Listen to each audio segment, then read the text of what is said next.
अस्सलाम वालेकुम स्टूडेंट्स। आज का हमारा टॉपिक है पीरियोडिक ट्रेंड। पीरियोडिक ट्रेंड में हम एटॉमिक साइज़ को डिस्कस करेंगे। ठीक है, एटॉमिक साइज़ को 3 डिफरेंट फॉर्म्स में स्टडी किया जाता है।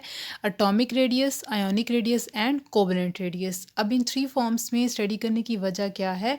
एटम जिस फॉर्म में होगा उस फॉर्म में उसको स्टडी करेंगे। अगर एटम जो है एटॉमिक या एलिमेंटल फॉर्म में है तो उसकी रेडियस को एटॉमिक रेडियस कहेंगे, और अगर एटम आयोनिक फॉर्म में है तो उसकी जो स्टडी की जाएगी वो आयोनिक रेडियस होगी। ठीक है, और अगर एटम जो है वो कोवेलेंट कंपाउंड की फॉर्म में है, जिसमें कोवेलेंट बॉन्ड पाया जाता है, तो उस केस में हम क्या कहेंगे जी? Covalent radius. ठीक है, अब सबसे पहले जी हम एटॉमिक साइज़ की डेफिनेशन देख लेते हैं। Half of distance between nuclei of 2 bonded atoms of same elements is called atomic radius. Atomic radius की सबसे पहले डेफिनेशन में उससे बताया हुआ है कि अगर हमारे पास जो है 2 सेम एलिमेंट्स हों, जैसे कि ये मैंने 2 सेम एलिमेंट्स लिए हैं, सपोज करें मैंने हाइड्रोजन ले लिया है, ठीक है, और ये दरमियान में जो प्लस साइन है ये इनका न्यूक्लियस शो कर रहा है। इन दोनों के न्यूक्लियस के दरमियान जो डिस्टेंस होगा, अगर हम उनका हाफ ले लें तो वो जो उसका हाफ ऑफ डिस्टेंस होगा न्यूक्लियाई का, वो हमारे पास जो है वो क्या कहलाता है? Atomic size. एटॉमिक साइज़ जो है या एटम का जो साइज़ है ना, वो हम प्रिसाइजली मेजर नहीं कर सकते या एक्यूरेट मेजर नहीं कर सकते। उसकी रीज़न ये है कि एटम का जो साइज़ है वो बहुत स्मॉल है, यानी कि एटम जो है खुद बजाते खुद इतना छोटा है कि इसको नेकेड आई या आम आंख से नहीं देखा जा सकता। इवन कि अगर हम ऑप्टिकल माइक्रोस्कोप से भी देखने की कोशिश करें तो तब भी जो है हम इसको एग्जैक्टली नहीं देख सकते। तो यही रीज़न है कि एटॉमिक साइज़ को हम एग्जैक्ट नहीं मेजर कर सकते। मेजर तो कर सकते हैं लेकिन हम एग्जैक्ट मेजर नहीं कर सकते। और उसकी रीज़न जो है फर्स्ट ईयर में आप लोगों ने 2 रीज़न जो है पढ़ी हुई हैं। एक है there is no sharp boundary, यानी कि एटम के इर्द गिर्द कोई शार्प बाउंड्री नहीं है जिसकी वजह से हम एग्जैक्ट उसका साइज़ मेजर कर सकें। और दूसरी रीज़न आपने पढ़ी हुई है जी, electronic cloud may affected by the neighbouring atom, यानी कि जो इलेक्ट्रॉनिक क्लाउड है एक एटम का दूसरे एटम की वजह से वो इफ़ेक्ट होता है। इस वजह से भी एटॉमिक साइज़ में जो है वो फ्लक्चुएशन होती है या चेंज आ जाता है। और फिर इसको एटॉमिक साइज़ को अगर हमने मॉडर्न टेक्निक्स के थ्रू अगर मेजर करना भी है तो हम कैसे मेजर करते हैं? 2 टेक्निक्स हैं। एक है जी हमारे पास स्पेक्ट्रोस्कोपिक टेक्निक्स और दूसरी है जी हमारे पास एक्सरे डायफ्रैक्शन। अब हम अपना मेन टॉपिक स्टार्ट करते हैं जो कि सेकेंड ईयर में एक्सप्लेन किया गया है। वो है जी इसका पीरियोडिक ट्रेंड, यानी कि अक्रॉस द पीरियड में एटॉमिक साइज़ के अंदर क्या चेंजेस आती हैं। ठीक है, वो चेंज क्या है कि when we move from left to right atomic size decreases. अब एटॉमिक साइज़ जो है वो डिक्रीज़ करता है। क्यों डिक्रीज़ करता है? वाई रीज़न, उसकी रीज़न देखते हैं। सबसे पहली रीज़न जो है वो है जी हमारे पास number of shells remains constant, यानी कि जो हमारे पास नंबर ऑफ़ शेल्स होंगे वो कांस्टेंट होंगे। यहाँ पे जो है इसको एक एग्जांपल से देख लेते हैं। सेकंड पीरियड मैंने लिया हुआ है lithium, beryllium, boron, carbon, nitrogen, oxygen, fluorine and neon. ये जो नंबरिंग है 3, 4, 5 to 10, ये जो है एटॉमिक नंबर को शो कर रही है। ठीक है, अगर आपने जो है इस पीरियड को याद करना है तो उसके लिए जो निमोनिक्स हम यूज़ करते हैं वो है जी listen BBC news on Friday night. Listen BBC news on Friday night. ठीक है, उसके बाद जो है ये जो पीरियड है हमें लिथियम जो है सेकंड पीरियड जो है इसमें जो लिथियम 3 है, 3 हमें रिप्रेजेंट कर रहा है एटॉमिक नंबर को। जितना किसी का एटॉमिक नंबर होता है उतने उसी में इलेक्ट्रॉन होंगे। ठीक है, अब आपने एक और चीज़ भी देखनी है। उसके इलेक्ट्रॉन को देखने से पहले एक और इम्पॉर्टेंट बात मैं आपको बता दूं कि ये जो हमारे पास मैंने यहाँ पे जो है डायग्राम ड्रॉ की हुई है हर एलिमेंट की। ठीक है, इन सब की, तो मैंने जो है हर एक के लिए 2-2 शेल जो हैं वो बनाए हैं। ठीक है, तो नंबर ऑफ़ जो शेल हैं वो हमें किस चीज़ की इंफॉर्मेशन देते हैं? वो हमें बताते हैं पीरियड नंबर के बारे में।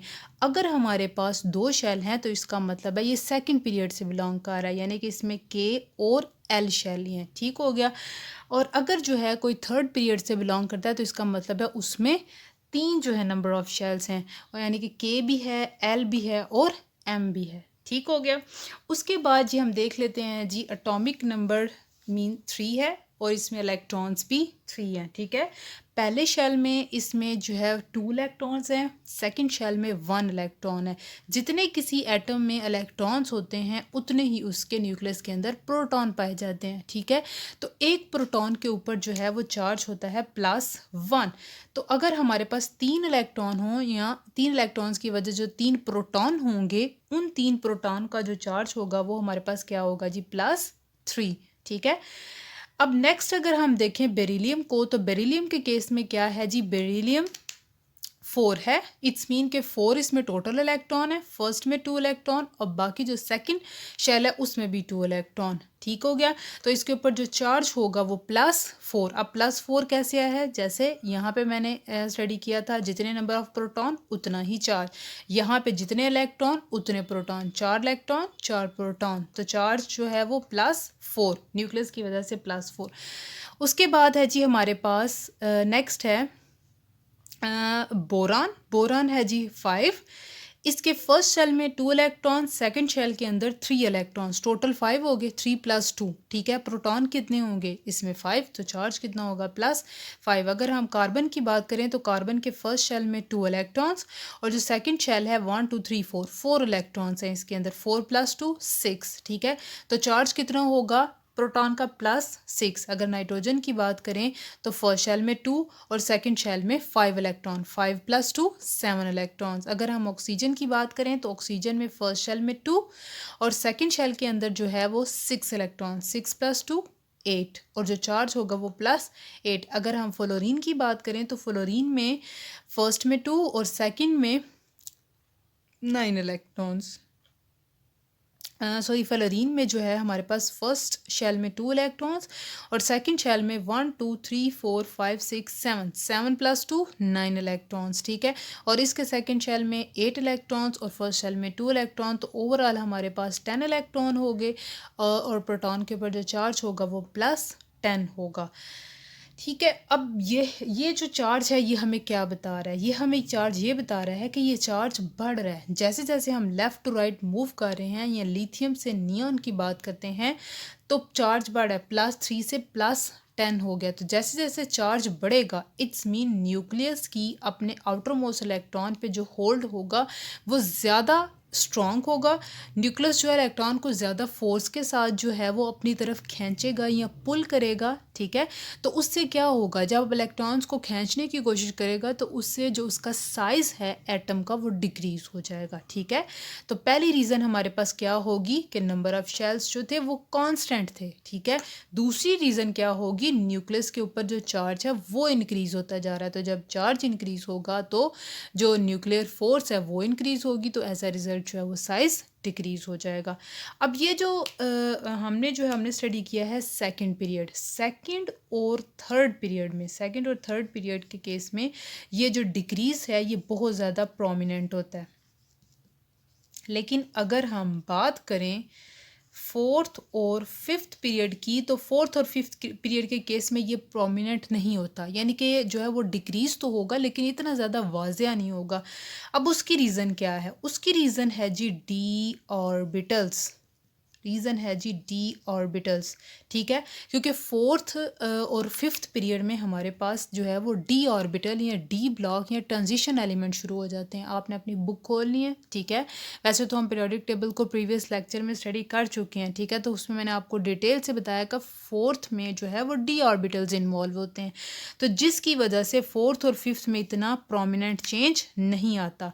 लेकिन अगर हम सिक्स या सेवन्थ पीरियड की बात करें तो वो चेंज जो है वो बहुत ज़्यादा प्रोमिनेंट होता है, ठीक है।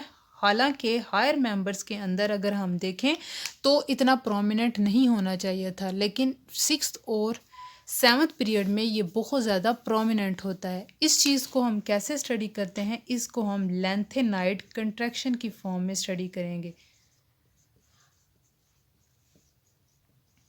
लेंथेनाइड कंट्रैक्शन, अब ये लेंथेनाइड कंट्रैक्शन क्या है, ये जो डी ऑर्बिटल का कॉन्सेप्ट है इसमें इतना प्रोमिनेंट क्यों नहीं होता, इसकी वजह उसके लिए हमें एक कॉन्सेप्ट समझने की ज़रूरत है, वो है जी शील्डिंग इफ़ेक्ट।